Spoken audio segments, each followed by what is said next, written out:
एक बार की बात है, एक खूबसूरत सा जंगल था। उस जंगल में एक बूढ़ी चिड़िया रहती थी। वो उस जंगल में सबसे बूढ़ी थी, मगर बेचारी का उस दुनिया में उसके अलावा और कोई भी नहीं था। वो अकेले रहती थी। वो सभी पक्षियों को अपने ज़माने की बातें बताती थी, जिस कारण सभी पक्षी उसका मजाक उड़ाते थे। सुनो बच्चों, मैं एक बात बताती हूँ।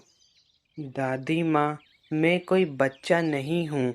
मेरी शादी हो चुकी है, तो आप मुझे बच्चा बोलना बंद करिए।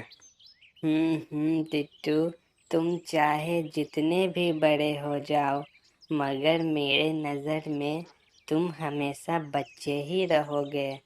अच्छा, ये सब बातें छोड़ो। मैं तुम दोनों को एक बात बताती हूँ, अपने ज़माने की।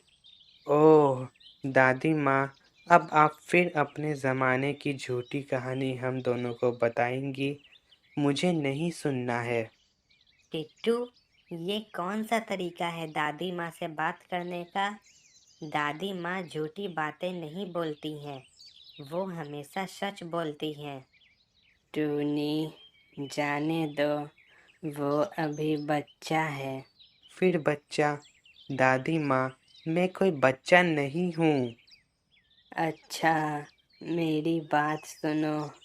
हमारे ज़माने में कोई भी चिड़िया पेड़ पर घोंसला नहीं बनाता था। हमारे ज़माने में सभी चिड़िया इंसानों के घर में घोंसला बनाते थे और इंसानों के साथ रहते थे।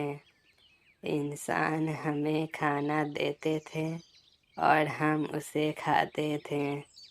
उस ज़माने में सभी चिड़िया खुशी खुशी रहते थे। दादी माँ, आप मजाक तो नहीं न कर रही हैं? चिड़िया और इंसान के साथ रहते थे। हमारे ज़माने की बात ही कुछ और थी। उस वक्त के इंसानों के अंदर दिल हुआ करते थे। आज के इंसानों के तरह नहीं, हमें पकड़कर पिंजरे में बंद कर दिया। दादी माँ, आप हमेशा झूठी बातें क्यों सुनाती हैं? पहले के ज़माने में चिड़िया इंसानों के घर में घोंसला बनाती थी।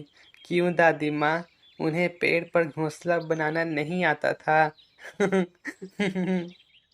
टिट्टू, दादी माँ पर हंसना बंद करो। टूनी चिड़िया, क्या तुम्हें भी इन पर पूरा यकीन है कि ये सच बोल रही हैं? हाँ, मुझे इन पर पूरा यकीन है कि ये सच बोल रही हैं। तुम भी इनकी तरह पागल हो गई हो। टीटू हंसते हुए वहां से चला जाता है। दादी माँ, आप टीटू की बातों का बुरा मत मानिएगा। अरे टूनी, मैं भला उसकी बातों का बुरा क्यों मानूंगी? वो अभी नादान है, इसलिए उसने ये सब कह दिया। टूनी चिड़िया को अच्छा नहीं लगता है कि टिट्टू ने दादी माँ को इतना कुछ बोल दिया। इसलिए वो टिट्टू के पास आती है और उसे समझाती है। टिट्टू, दादी माँ हमारे जंगल की सबसे बूढ़ी पक्षी हैं और वो हमारे जंगल में सबसे बड़ी भी हैं, तो उनसे थोड़ा तमीज़ से बात कर लिया करो। तुम्हारे कहने का मतलब है कि मैं दादी माँ की झूठी बातों को सच मान लूं? तुम पागल तो नहीं न हो? टिट्टू, दादी माँ हमें सच्ची बातें बताती हैं। अब हमने कभी देखा नहीं, तो इसका मतलब ये तो नहीं ना कि वो झूठ है। टूनी, पूरा जंगल जानता है कि दादी माँ झूठी बातें बताती हैं। टिट्टू, ऐसा नहीं है। बस टोनी, मुझे अब और मत सुनाओ। अब टिट्टू वहाँ से चला जाता है और अब दिन गुजरता है और जंगल के सारे पक्षी बूढ़ी चिड़िया के बातों पर जरा भी यकीन नहीं करते हैं और उसे ही उल्टा सुना देते हैं। दादी माँ, आप इन सबको अपने ज़माने की बातें मत बताया करिए। ये सब आपका कितना मजाक उड़ाते हैं, मुझे ज़रा भी अच्छा नहीं लगता है। टोनी, मैं चाहती हूँ कि सब पक्षी पुराने ज़माने की संस्कृति को जाने और पुराने ज़माने में पक्षी कैसे रहते थे, मगर आजकल के पक्षियों को तो सबूत चाहिए। मैं अब सबूत कहाँ से लाऊं? टूनी चिड़िया उनकी बातों को चुपचाप सुनती ही है कि तभी वहां पर चूंटा आ जाता है। अरे टोनी, तुम इनके साथ क्या कर रही हो? ये तुम्हें अपनी बातों से पका देंगी। चूंटे, तुम यहाँ क्यों आए हो? कुछ काम है? हाँ, वो एक्चुअली नदी के पास एक कौवा मर गया है और सारे पक्षी उस जगह को साफ करने के लिए गए हैं ताकि बदबू ना आए। अरे नहीं, ये तो बहुत बुरा हुआ। हमारे ज़माने में जहाँ पक्षी मर जाते थे उस जगह को कोई साफ नहीं करता था। गिद्ध आकर साफ करते थे। गिद्ध को खाना मिल जाता था और जगह भी साफ हो जाता था। दादी माँ, आप फिर झूठ बोल रही हैं। गिद्ध अब होते ही कहाँ हैं? आप क्यों झूठ बोलती हैं? मुझे समझ नहीं आ रहा है। चूंटे भाई, दादी माँ झूठ नहीं बोल रही हैं। उनके ज़माने में सच में गिद्ध जगह को साफ करते थे। टोनी, इनकी बातों पर तुम यकीन कर सकती हो, मगर जंगल के पक्षी नहीं। दादी माँ और मुझे इससे कोई फर्क नहीं पड़ता है कि कोई यकीन करे या ना करे। तुम दोनों ही बातें करो, मैं जा रहा हूँ। अब चूंटा चिड़िया वहां से चला जाता है और अब रात हो जाती है। टूनी, क्या बात है? तुम काफी परेशान दिख रही हो। वो एक्चुअली मुझे दादी माँ की काफ़ी फिक्र हो रही है। फिक्र क्यों हो रही है? दादी माँ को हम दोनों खाना तो देते हैं ना, तो फिक्र क्यों करना? वो बात नहीं है। दादी माँ हमारे जंगल की सबसे बूढ़ी पक्षी और सबसे बड़ी पक्षी हैं। वो दिन में सबको अपने ज़माने की किस्से सुनाती हैं, जिस कारण सारे पक्षी उन्हें बुरा भला सुनाते हैं। मैं चाहती हूँ कि सब पक्षी दादी माँ की इज्जत करें, उनके किस्सों को ध्यान से सुने।